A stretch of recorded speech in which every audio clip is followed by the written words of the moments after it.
Good morning, this is XPulse AI Morning Mix. Today is Tuesday, July 7th, 2026. We're tracking a cost-driven shift toward Chinese AI models, Microsoft's new $2.5 billion frontier push, and a fresh Apple privacy disclosure. Joining me is Orion, ready to jump in?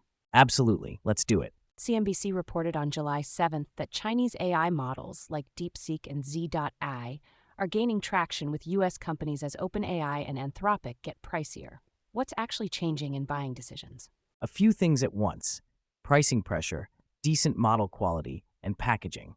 CNBC cites Lindy moving 100% of its traffic from Anthropic to DeepSeek.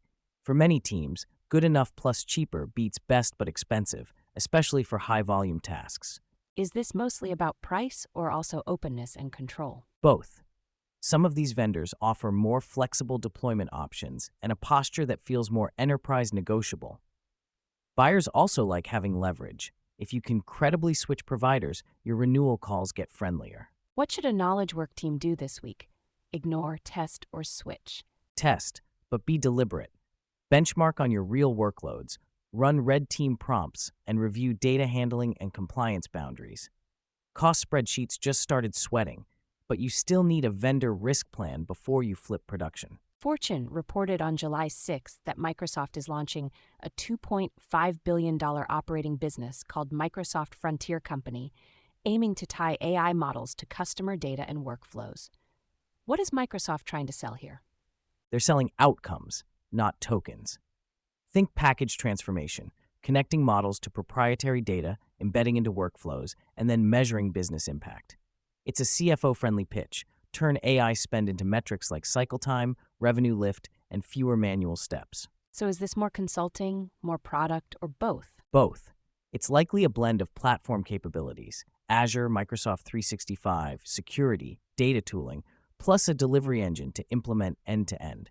Microsoft's advantage is they already sit inside the tools where work happens. Does that make vendor lock-in more likely? Yes, because the value comes from deep integration. The counter-move for buyers is insisting on portability, clear data boundaries, audit logs, and the ability to swap models without ripping out the whole workflow layer. In other words, your procurement doc just got longer. Exactly, and your success criteria should get sharper too. 95Mac reported on July 6th that Apple is now showing a pop-up disclosing some AI feature data is sent to Google Cloud. What should people infer from that? It confirms that at least some Apple AI features are not fully on-device or fully on Apple-run servers. For users, it's a transparency improvement. For organizations, it's a data residency and policy question. Which features route what data under what retention and access controls? What's the practical risk if you use an iPhone for sensitive work? Risk depends on the workflow. If employees paste confidential content into AI-assisted features, some of that may transit third-party infrastructure. The fix is governance. Restrict which AI features can touch regulated data and document acceptable use, especially in legal, finance, and health. Nothing says privacy like a new pop-up. True, and at least now people can make an informed choice instead of guessing. Explosion reported on July 7th that the Trump administration cleared Anthropic's Mythos 5 for use by more than 100 U.S. organizations, including their non-U.S. staff. What's significant about that clearance? It expands the approved buyer circle in a big way. If you're on that list, procurement friction drops, and it signals the model has passed certain government criteria, at least as framed by the administration. It's also a competitive edge versus labs not getting similar treatment. The non-U.S. staff part stands out. Why include that? Because global companies run global teams. If only U.S. citizens could touch the tool, it would be unusable for many enterprises. Allowing non-U.S. employees suggests the focus is more on organizational controls and contract terms than nationality alone. Do we know the criteria used to approve it? Not from this reporting. And that's where scrutiny will land. How decisions are made, how often they're reviewed, and whether the process is consistent across vendors.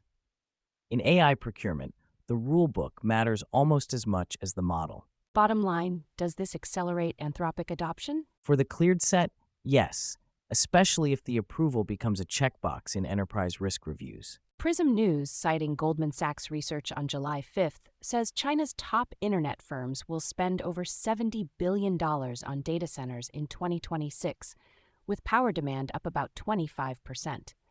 What's the story behind those numbers? It's the infrastructure flywheel. More training and inference drives more GPUs, which drives more data centers, which drives more electricity and grid upgrades. Goldman frames it as not just an AI model race, but a real estate and energy buildout at national scale. How does that affect the global AI market?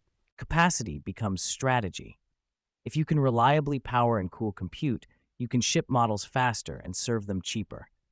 It also puts pressure on supply chains, power equipment, transformers, networking, where lead times can become the real bottleneck. Is there a parallel for US and Europe here? Yes, everyone's learning that AI progress is constrained by electrons as much as algorithms. The winners will treat energy procurement, siting, and community impact as core competencies, not a side quest. So the most important AI feature might be a substation.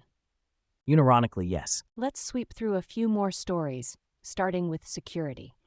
Tech Republic on July 6th warned Australia is a growing target for AI-driven identity attacks. What's the pattern? More convincing phishing, faster social engineering, and identity abuse aimed at edge devices and internet-facing hardware. The defensive play is boring but effective. Harden edge infrastructure, tighten identity controls like phishing-resistant sign-in, and improve monitoring for anomalous access. On money, Angel Investors Network on July 5th says second quarter funding hit $205 billion, and about $217 billion in first half funding went to just 2 AI labs. How should we read that? It's extreme concentration. Frontier labs pull in huge strategic checks while everyone else competes for scraps. That can speed progress at the top, but it also means startups will need clearer differentiation, data, distribution, or regulated industry focus, rather than we also have a model. On people, Business Insider on July 6th says Google is losing AI researchers to OpenAI and Anthropic with pre-IPO equity as a lure. Signal or noise? Signal of a broader talent rebalancing. The highest leverage researchers want frontier access, faster iteration, and upside. It's not just compensation, it's perceived momentum and the chance to shape core model decisions. Meanwhile, infrastructure drama. PCMag on July 6th says Wisconsin residents filed a class action suit over noise from Microsoft's Mount Pleasant AI data center generators. We're seeing community pushback become a real deployment constraint. If you don't plan for noise, water, and grid impact up front, you can end up fighting lawsuits instead of shipping capacity. 2 more quick ones. Tech Republic on July 6th says Meta's AI cloud plans still lack procurement-ready details for APAC buyers. And the Register on July 6th says Anthropic signed a long-term, reportedly 20-year data center lease with TeraWulf. Plus, StartupHub.ai notes 79% of a $9.9 billion funding week went to infrastructure. All consistent with the same theme. Buyers need contracts, SLAs, region support, and compliance, not just a vision deck. And vendors are locking in power and space for decades. Capital is following the picks and shovels, because without infrastructure, the models don't matter. Finally, labor. Claims Journal on July 6th says payroll declines in tech and finance are averaging about 28,000 jobs lost per month in 2026, tied to fast AI adoption. We're seeing task automation hit routine roles first, while AI-augmented roles hold up better.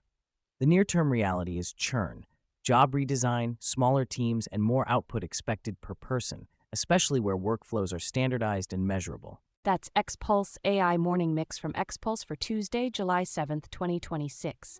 Share it with someone who'd find it useful. See you next time.